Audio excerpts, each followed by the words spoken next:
Salut tout le monde, j'espère que vous allez bien. Aujourd'hui, on va parler d'un sujet qui est pas l'un des sujets les plus fun du monde, mais qui est quand même un des sujets les plus importants, si ce n'est le sujet le plus important. Je vais essayer d'en parler de la manière la moins angoissante possible, parce que bon, c'est un sujet qui m'angoisse beaucoup, mais en même temps, en y réfléchissant et avec le recul, je me dis que la peur et l'angoisse, ça n'aide pas à faire avancer le problème, et que ne pas en parler du tout, ça n'enlève pas non plus le fait que le problème soit là. Donc autant essayer de prendre du recul et d'en parler tranquille comme ça, enfin tranquille, je sais pas. En fait, la raison pour laquelle j'en parle maintenant, c'est qu'il y a un gigantesque incendie en cours au Groenland. Le titre de la vidéo, ça va être il y a le feu à la banquise. Et ben c'est exactement ça. D'habitude, il n'y a pas de feu à cet endroit-là. Et là, il y a deux incendies en cours qui durent depuis au moins 10 jours à l'ouest du pays, près de la ville de Sisimiut, la deuxième plus grande ville du Groenland. L'incendie a été repéré le 31 juillet dernier via satellite et c'est le plus gros jamais enregistré. Il faut savoir qu'il y a eu plus d'incendies en fait cette année qu'il n'y en a jamais eu depuis le début des mesures des incendies en 2000. Avant, c'est déjà arrivé qu'il y ait des incendies, bien sûr, mais de manière vraiment très occasionnelle et très limitée. Là, c'est vraiment très très très important, beaucoup plus important que la normale, et beaucoup plus grand, et beaucoup plus étendu, et beaucoup plus long. Et c'est ça qui est, pour les scientifiques, qui est anormal. Alors, on sait pas si c'est dû à un accident, un touriste qui a acheté un mégot ou quoi, mais ce sur quoi la plupart des scientifiques s'accordent malgré tout, c'est que ça aurait été provoqué par le réchauffement climatique. Pourquoi le réchauffement climatique? C'est qu'il y a 80 à 90% de la surface du Groenland qui est couverte de ce qu'on appelle de glace permanente, de permafrost. Alors qu'est-ce que c'est le permafrost? C'est de la glace qui s'est formée il y a des dizaines, des centaines, voire des dizaines de millions d'années et qui ne fond jamais. Du permafrost, il y en a essentiellement au niveau des pôles, mais il peut y en avoir aussi en très haute altitude, dans les Alpes par exemple. 80 à 90% de la surface du Groenland, c'est du permafrost, et il y a 1/5 de la surface terrestre qui est composée de permafrost. Et c'est ce qui donne un petit peu un indicateur de la température de la Terre, c'est-à-dire s'il y a une énorme surface de permafrost et qu'elle s'agrandit, ça veut dire que la température générale de la Terre se refroidit, et si le permafrost fond, on peut considérer qu'il y a un réchauffement global des températures sur la planète. Et quand la glace permafrost, elle fond, du fait de l'augmentation de la température générale de la planète, ça peut exposer la tourbe qu'il y a en dessous. La tourbe, c'est quoi? C'est la matière qui se forme après que des plantes qui ont été écrabouillées sous la glace pendant des siècles et des siècles et des siècles, ça se décompose. Ce matériau, cette matière organique, en fait, elle brûle très très bien et elle peut brûler très très longtemps. Et c'est la raison pour laquelle le feu qu'il y a en ce moment au Groenland, il dure depuis si longtemps. C'est parce que ça brûle de la tourbe qui était sous le permafrost, en fait. C'est un peu comme une briquette allume-feu géante. Et les scientifiques sont convaincus que c'est cette tourbe-là, en fait, qui brûle parce que déjà, le feu ne bouge pas, alors que dans une forêt, vous voyez, ça se déplace dès qu'il y a un peu de vent. On l'a vu cet été, malheureusement, dans le sud de la France, où on a perdu des centaines et des centaines d'hectares de nos forêts. Ensuite, le fait que la fumée soit blanche, ça veut dire que le feu est alimenté par quelque chose d'humide, comme si c'était fraîchement fondu, puisque la plupart du temps, le Groenland, c'est de la glace de toute façon. Ce qui veut dire que pour les scientifiques, c'est le permafrost, ces glaces éternelles qui ont fondu, et que donc, il y a un lien direct et clair avec la question du réchauffement climatique de la planète de manière générale. Normalement, il ne devrait pas y avoir de feu au Groenland.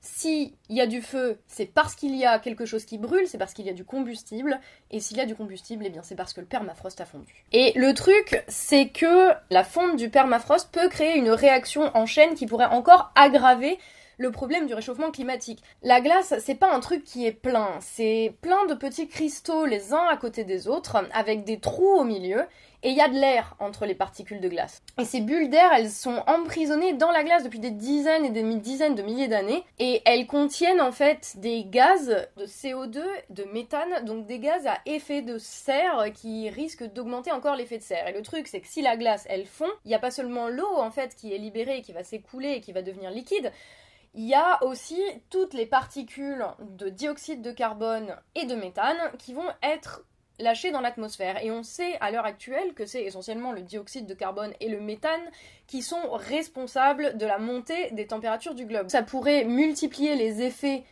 qu'on ressent déjà des dizaines de fois, mais on sait pas exactement combien, puisqu'on sait pas exactement ce qui est emprisonné dans ce permafrost. Et puis après je passe sur tout ce qui peut être emprisonné entre les particules de glace, on n'a absolument aucune idée, parce que c'est des trucs qui sont stockés depuis des millénaires, quoi, et qu'on sait pas ce qu'il peut y avoir comme virus, comme bactéries qui sont là dormantes entre les molécules de glace, mais on va éviter d'y penser. Vous voyez donc qu'en plus de contribuer à créer des incendies, parce que ça assèche les sols, parce que ça découvre de la tourbe qui est capable de brûler, ça risque de dégager dans l'atmosphère des milliards et des milliards et des milliards de molécules de CO2 et de méthane en plus, qui vont faire que la question du réchauffement climatique va être encore plus exacerbée que ça ne l'est aujourd'hui. En plus de ça, le feu dans la tourbe lui-même est inquiétant, parce que la tourbe, elle stocke énormément de dioxyde de carbone qui est libéré lorsque la tourbe brûle. Ça fait une espèce de suie noire très particulière qui contient énormément de gaz à effet de serre qui sont donc rejetés dans l'atmosphère en plus. Et cette suie, vu qu'il y a eu un feu, elle va se déposer sur la glace qui a alentour,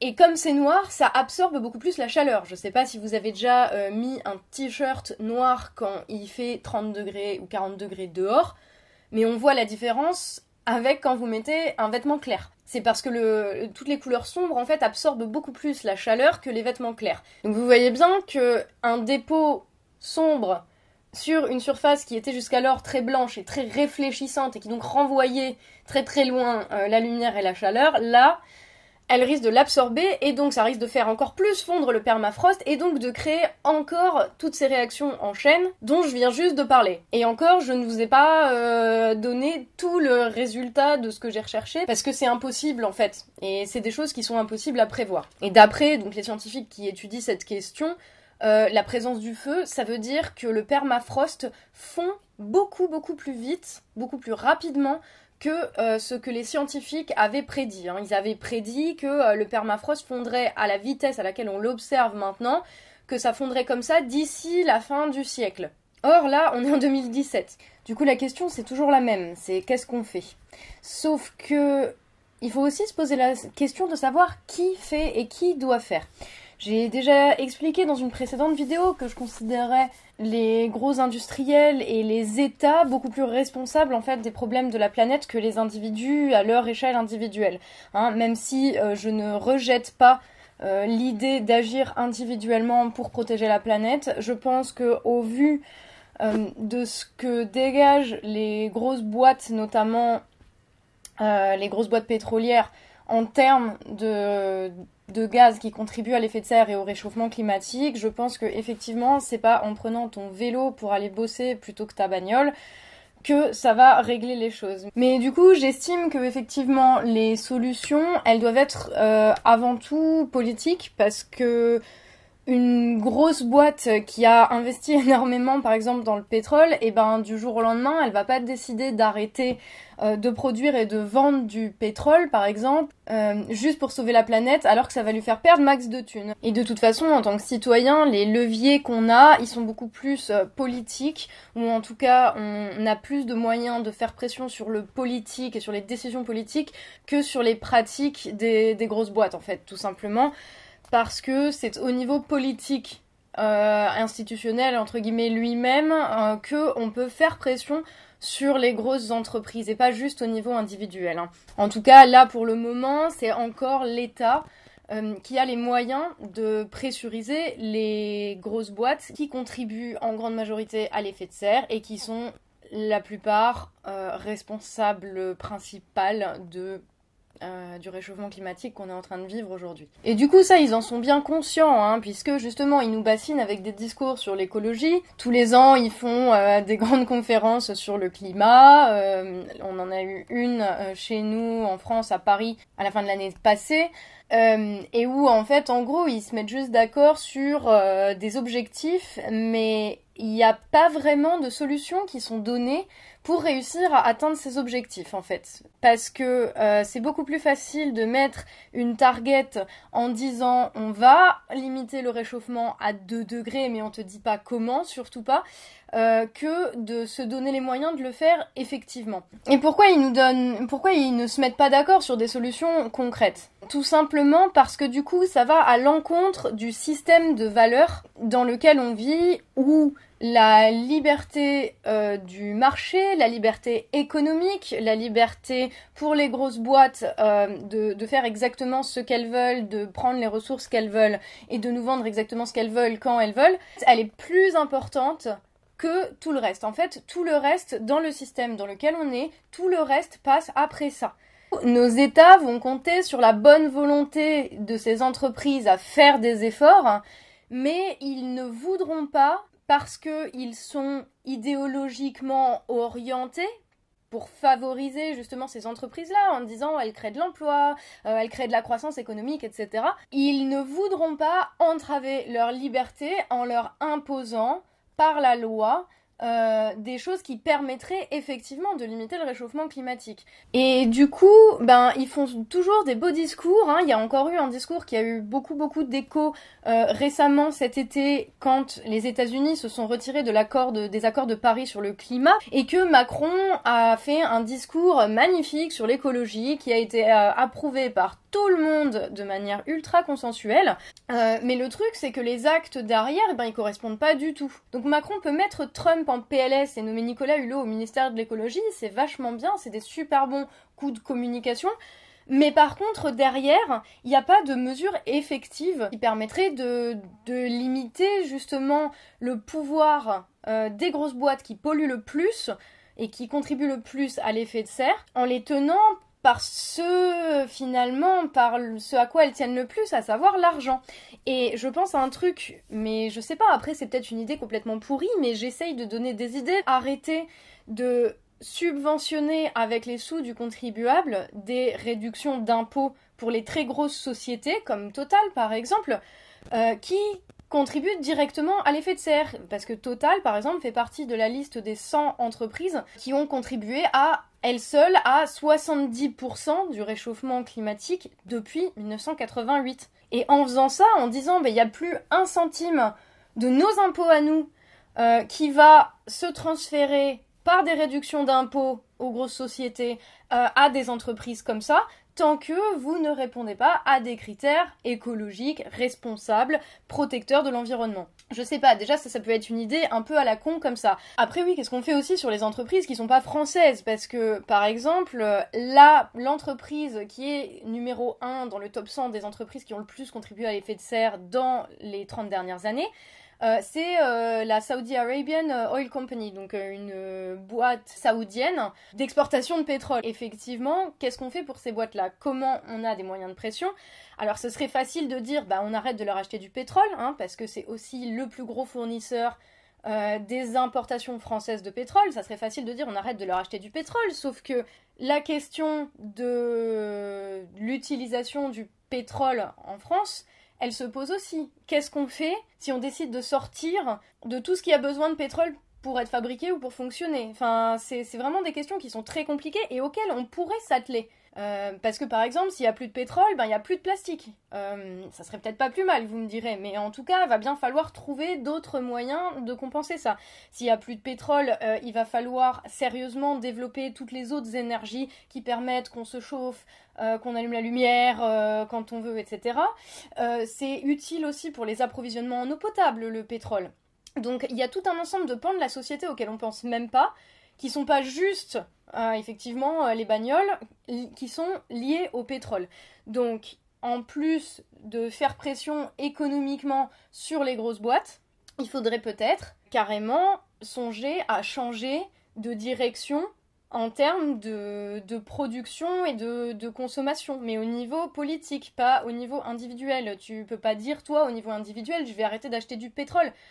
Déjà, t'en achètes pas directement à la boîte saoudienne qui en produit, et en plus, il y a plein de trucs dans ta vie de tous les jours qui nécessitent du pétrole, et tu le sais même pas. Donc encore une fois, c'est des décisions qui doivent être prises au niveau politique. Comment on sort du pétrole? Et ensuite, après, au niveau des énergies, comment on s'alimente en électricité, en chauffage, etc. Il y a quand même un ensemble de technologies qui existent, qui ne demandent qu'à être financées par les États, les collectivités locales, les collectivités territoriales et autres. Et toutes ces énergies-là, elle devrait pouvoir être financée avec nos sous, en fait, plutôt que de donner les sous du contribuable via des grosses réductions d'impôts à des grosses entreprises qui contribuent directement à l'effet de serre comme Total, eh ben on pourrait les donner à la fois à ceux qui font du solaire, de l'éolien et de l'hydraulique, et en même temps financer la recherche pour pouvoir stocker l'énergie. Parce que le problème, c'est pas les technologies pour produire de l'énergie à partir du soleil, des vagues ou du vent. Le problème, c'est de le stocker. Comment est-ce qu'on le stocke? Et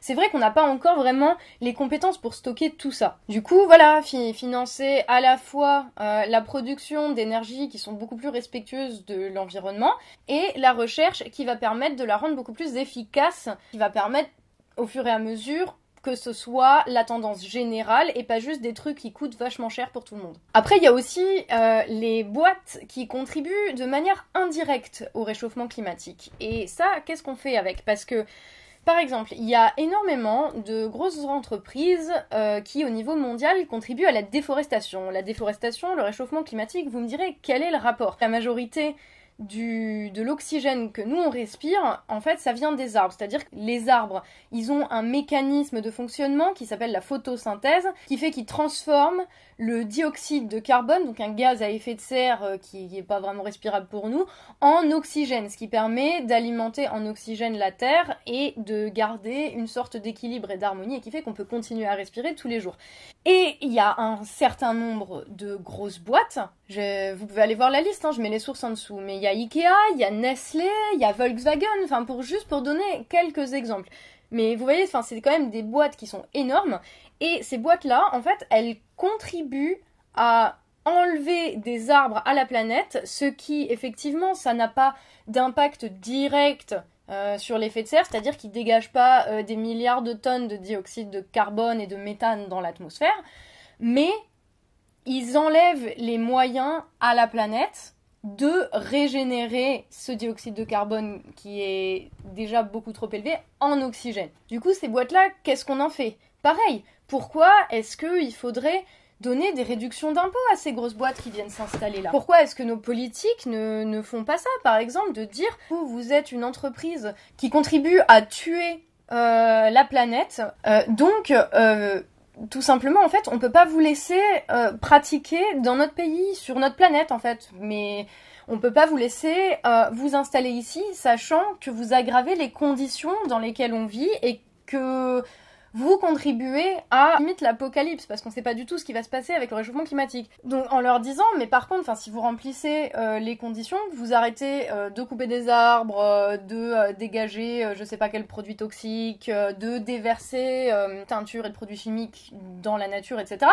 Enfin bref, avec une liste par exemple de conditions qui font qu'une boîte serait plus ou moins respectueuse de l'environnement, de dire ciao, voilà, c'est tout. Vous installez pas ici. Moi, ça me paraît être du bon sens de faire ça. Le truc, c'est que je ne suis absolument pas experte. Je ne suis pas une scientifique. Je n'ai que les quelques recherches, en fait, que j'ai pu faire ces dernières années, ces derniers mois, et particulièrement cette semaine pour faire cette vidéo. Mais je veux dire, il y a plein de gens qui savent faire ça. Il y a plein de gens qui auraient des idées. Et encore une fois, le bon sens, ce serait juste inverser la hiérarchie des valeurs dans laquelle on est, à savoir de dire l'économie, on s'en fout si on est tous morts.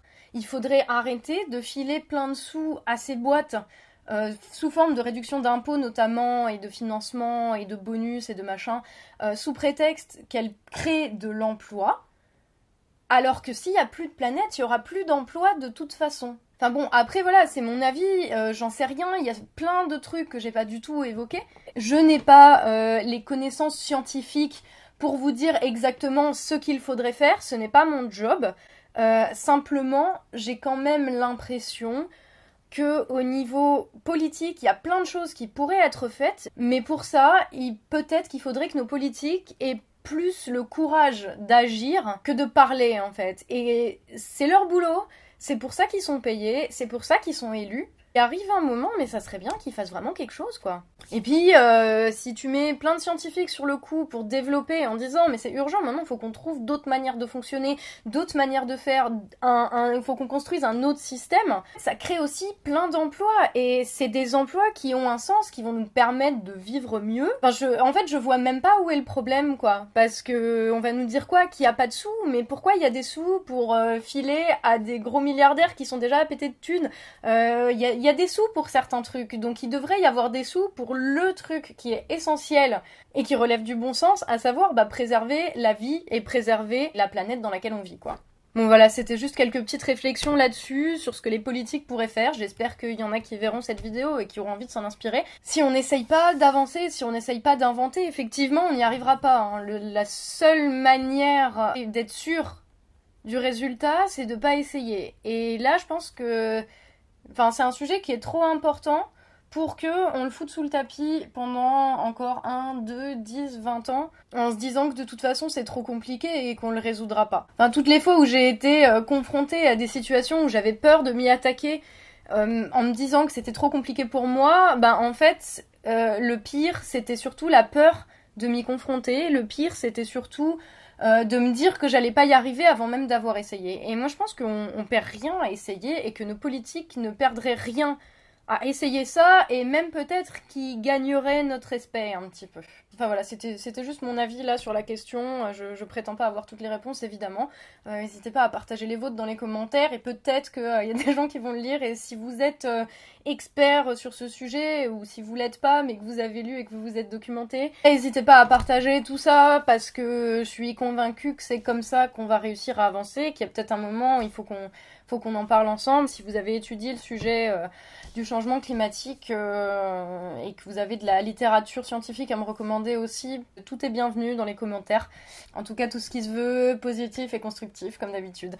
Voilà. Merci à vous, désolée pour la longueur de la vidéo. J'en profite pour remercier tous mes tipeurs qui me permettent de mener à bien ce travail-là, et ça inclut tout le travail de recherche, faut pas croire, il y en a. Je vous dis à très bientôt, et surtout, prenez soin de vous.